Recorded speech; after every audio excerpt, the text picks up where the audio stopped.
depositar su confianza en la judicatura, en los jueces, cosa en la cual yo siempre he creído. Y por una sencilla razón, mi padre fue expuesto a su vida, llegó a ser magistrado supremo, en donde se jubiló luego. Así es que yo he vivido dentro de un hogar judicial y he nacido viendo expedientes, porque mi padre llevaba a su casa los expedientes para estudiarlos. O sea, siempre fui amante de la judicatura y siempre creí que como mi padre era buen juez, por lo menos yo lo quería decir, los demás también eran buenos. Lamentablemente el ejercicio de la profesión con los años, muchos años después, me convenció de otra cosa. Y voy a contar esta anécdota que fue lo que sirvió para crear lo que vino luego. Un famoso político peruano en 1978, en pleno debate constituyente, propugnó la introducción en el Perú, como efectivamente se hizo, lo que él planteó como Tribunal de Garantías Constitucionales.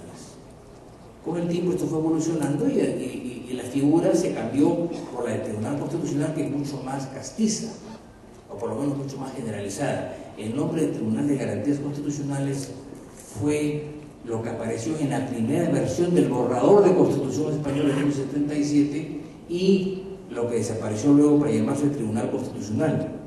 A mí nunca me gustó ese nombre de Tribunal de Garantías Constitucionales, pero alguna vez, aprovechando una visita que hizo a Lima, Manuel García Pelayo, que fue el primer presidente, me dijo: a mí este nombre me gusta más, lo cual me dejó un poco descomputado, pero hay que respetar los criterios. Bueno, ¿qué dijo este político en este debate en el año 78, cuando en el Perú solamente había un poder judicial? Contó una anécdota en la cual señaló lo siguiente: el año 1914 hubo un golpe de Estado en febrero, esos miles de golpes de Estado que hay en América Latina. Entonces la Corte Suprema en pleno se reunió y dijo: esto no puede ser, esto es un atropello, hay que expresar nuestra más enérgica protesta frente al quebrantamiento del orden jurídico. Entonces estaban muy envalentonados con esta idea y decididos pues a redactar una especie de aviso a la opinión pública repudiando estos actos luctuosos, hasta que cuando estaban a punto de salir para redactar esto en una sala adecuada, uno de ellos, el más antiguo, dijo: un momentito, dijo, ¿y quién nos va a pagar a fin de mes? ¿Quién nos va a pagar a fin de mes? Entonces este político peruano dijo: así ha sido, no digo como siempre, pero en muchas oportunidades. Los magistrados prefirieron la quincena, o sea, el pago periódico, a la historia. Y precisamente en el Perú se creó un Tribunal Constitucional en 1979 por una razón fundamental: desconfianza en la judicatura. Lo cual, para mí, como hijo de juez, era espantoso. Pero se ha mantenido hasta ahora. Entonces, no solamente hay que postular la figura del juez que debe ser cumplidor. Nosotros, por ejemplo, en el Código Procesal Constitucional peruano, al cual generosamente ha hecho referencia Osvaldo Gozaini y que lo ha divulgado en un libro último, nosotros apostamos por el juez común, a tal extremo que, siguiendo el ejemplo argentino, creamos un amparo residual. Antes nuestro amparo era, como yo decía, un amparo a la carta, ¿no? O sea, uno escogía, cuando tenía un problema, se iba a un proceso ordinario o se iba al amparo. Nosotros lo hemos hecho residual, con lo cual hemos reducido mucho las posibilidades de un amparo y las posibilidades de que los abogados abusen de ellos.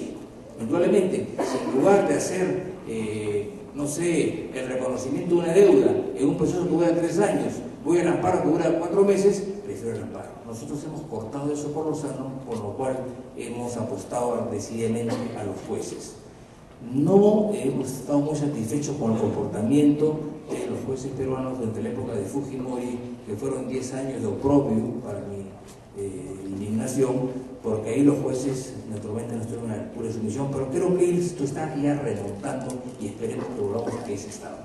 Ahora bien, lo que yo quería mencionar era básicamente un punto que mi amigo José no ha tocado, y es la existencia de un tribunal constitucional y la existencia de una jurisdicción ordinaria puede traer conflictos, y de hecho los trae. Ese es el punto básico que quiero mencionar, con alguna referencia a mi país, que es el que más conozco.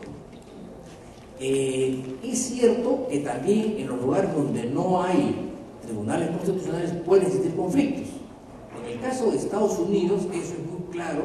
¿Por qué? Porque en Estados Unidos hay el problema de que es un país que tiene una estructura federal, con lo cual la Suprema Corte, que está en Washington, ve al año pues 100, 200 o 300 casos, pero la gran masa de casos quedan y finalizan en las Cortes Supremas de los Estados, por un lado. Y por otro, porque el sistema o el principio unificador del movimiento judicial norteamericano está en el sistema o en el principio del precedente, basado en el stare decisis o stare decisis o decisis según la pronunciación, o stare decisis como dicen los norteamericanos, pero eso que aparentemente perfecciona toda una línea no es así, porque se ve que de continuo casos en los cuales las Cortes de los Estados desacatan el precedente, a veces abiertamente y a veces sutilmente, diciendo que no son los mismos casos, las circunstancias son distintas, etcétera, etcétera. Entonces ahí también hay conflictos, pero eso no vamos a estar aquí.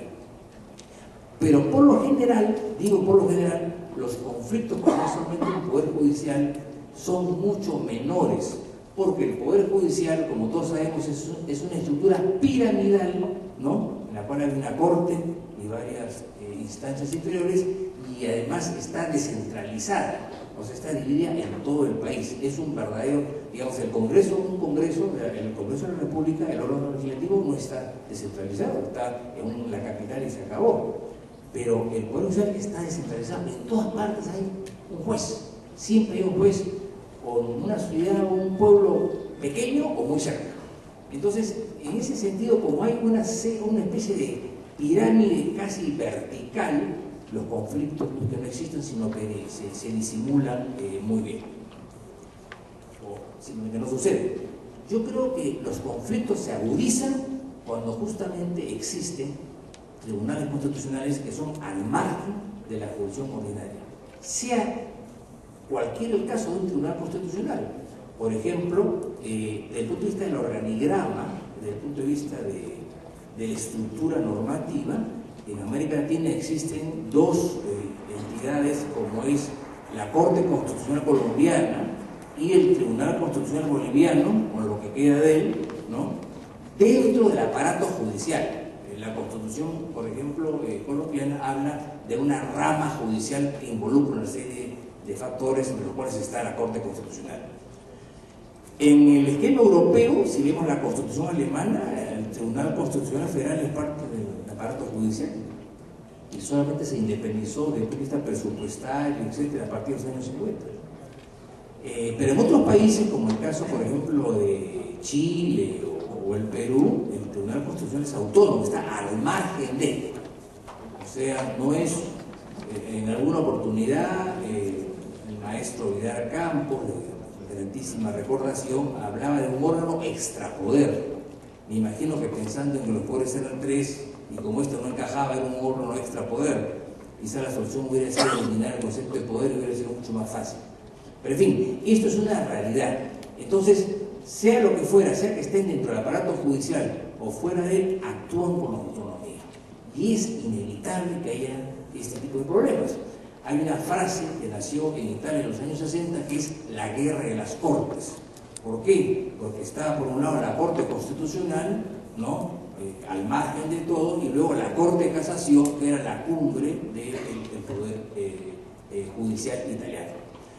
Lo mismo ha ocurrido en España, en la cual se habla de guerra de las cortes, y hay casos de conflictos entre ambas, uno de ellos ya casi de telenovela, que es la señora Presley, ¿no es cierto?, que había multas, que inclusive se demandaban mutuamente, que fue una cosa ya casi de cinematográfica, ¿no?, los problemas que había entre el Tribunal Supremo y el Tribunal Constitucional.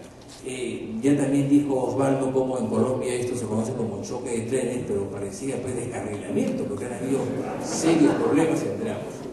Entonces es inevitable que esto suceda.